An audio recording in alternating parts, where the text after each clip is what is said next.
How's it going, everybody? I am Louis, the average guy 1983 from YouTube. I just wanted to show you guys my Segway GT1 with some little mods that I did to it. I added a rear dash cam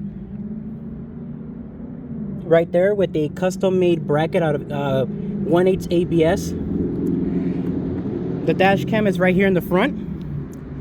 It is a Wolfbox G930. I have a pit zoom TPMS. If I tap it, you can see that it's kind of on right there. There you go. I have a quad lock with an oversized mount. I have a strap with the JBL Charge 5, and the bottom is a small pouch with a DeWalt 5-volt 10 amp hour battery to power the dash cam.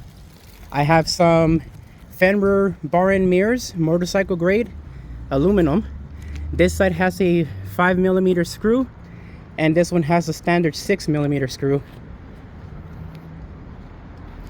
In the front, I have a motorcycle grade horn with the button right here. So if I push it, you can hear it.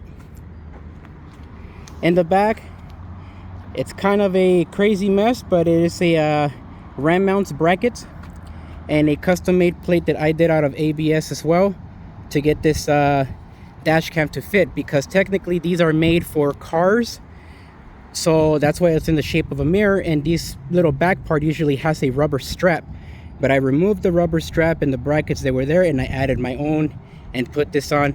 With this latch, you can just disconnect these 3 wires, pull this trigger back, and you can disassemble this whole plate area and take it with you so nobody steals it. The wiring is literally right here, and it travels all the way to this point here into the original brake line. So that smaller cable is actually the cable for the rear dash cam. I did have to cut the cable because the cable would not reach in this area here. This is a very, very narrow space, and the thin wire that you see right here, that barely fit through this stem. So it was very challenging. It took me a total of 9 hours to put everything together.